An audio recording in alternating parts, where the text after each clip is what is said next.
సరిగా అర్థం చేసుకోవడానికి హిబ్రూ నేర్చుకోవాలా లేదా గ్రీక్ భాష నేర్చుకోవాలా? బైబిల్ని బాగా అర్థం చేసుకోవడానికి హీబ్రూ గ్రీకు రావాలా అని ఒకవేళ అడిగితే మీ ఉద్దేశంలో నేను బైబిల్ కొద్దో గొప్ప వివరించగలుగుతున్నానా? ఒకవేళ మీరు దానికి ఎస్ అని చెప్తున్నట్లయితే నాకు హీబ్రూ గ్రీకు అంత బాగా రాదు.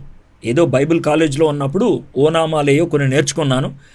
వాటిని నేను అప్పుడప్పుడు పుస్తకాలు చదివి డిక్షనరీలు చదివి అర్థం చేసుకుంటాను. కానీ నాకు అంత సుస్పష్టంగా హీబ్రూ కానీ గ్రీకు కానీ రాదు. కానీ బైబిల్ని అర్థం చేసుకోగలుగుతున్నాను, దేంట్లో ఎటువంటి అనుమానం లేదు.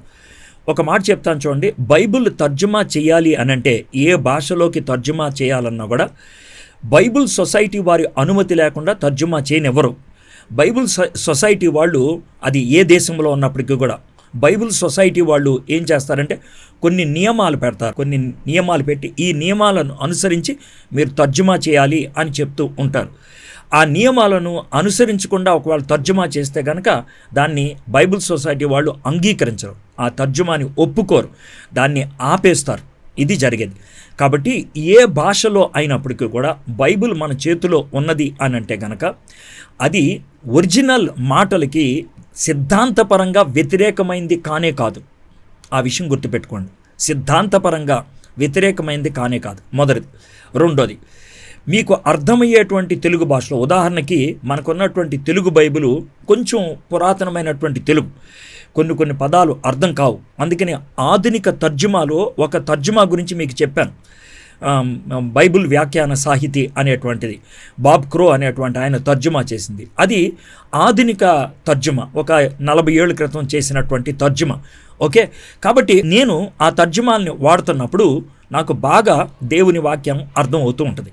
ఇది మొదటి విషయం, భాష విషయంలో. రెండోది, దేవుని వాక్యం అర్థం చేసుకోవడానికి మనకి కావలసినటువంటి ముఖ్యమైనటువంటి పరికరాలు ఏంటో చెప్తాను.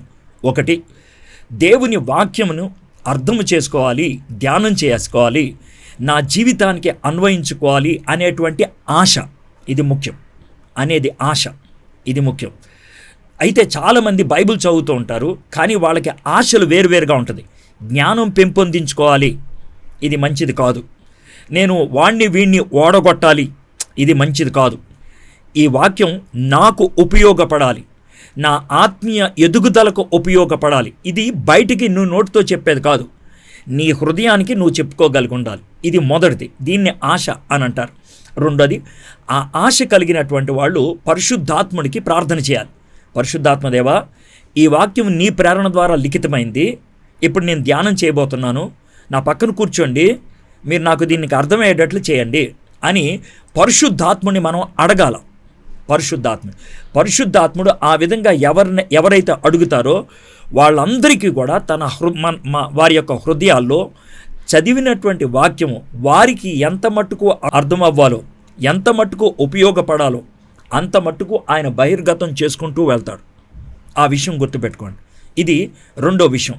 మూడోది, ఇంకా లోతైనటువంటి భావాలు తెలుసుకోవాలి అని అనుకున్నప్పుడు నేను ఇచ్చేటువంటి సలహా ఏంటంటే, తెలుగు వాళ్ళైతే కనుక బైబిల్ నిఘంటువు ఒకటి సంపాదించుకోండి, బైబిల్ నిఘంటువు.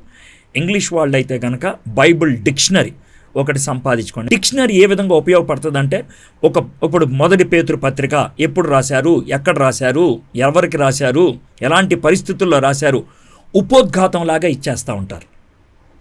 ఒకవేళ ఇత్రో, ఇందాక సహోదరి అడిగారు కదా, అలాగా వ్యక్తుల పేర్లు కనుక ఇత్రో అంటే ఎవరు, ఆయన ఏ సంవత్సరంలో పుట్టాడు, లేకపోతే ఏ టైంలో పెరిగాడు, ఆయనకున్నటువంటి సిద్ధాంతాలు ఏంటి, ఆయన ఏ దేవుణ్ణి కొలిచేవాడు, అవంతా దాంట్లో ఉంటాయి.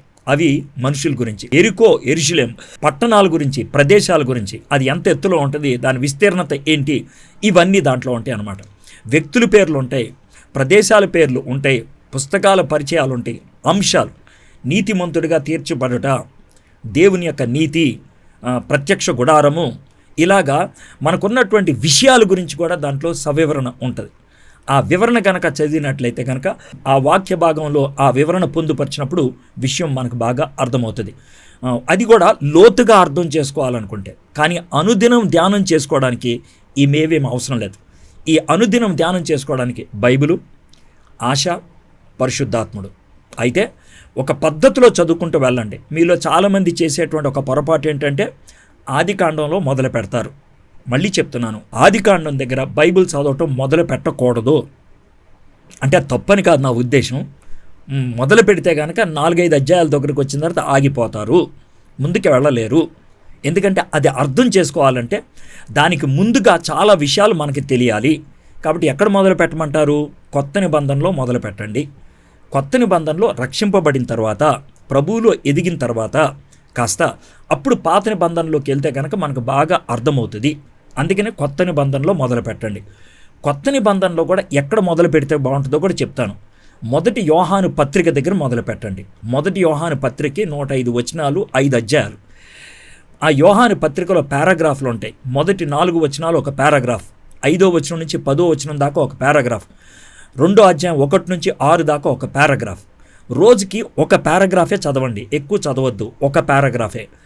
ఆ పారాగ్రాఫ్ను కూడా 4-5 సార్లు చదవండి. ఆ చదివిన దాంట్లో ఎంత అర్థమైందో దాన్ని అన్వయించుకోండి.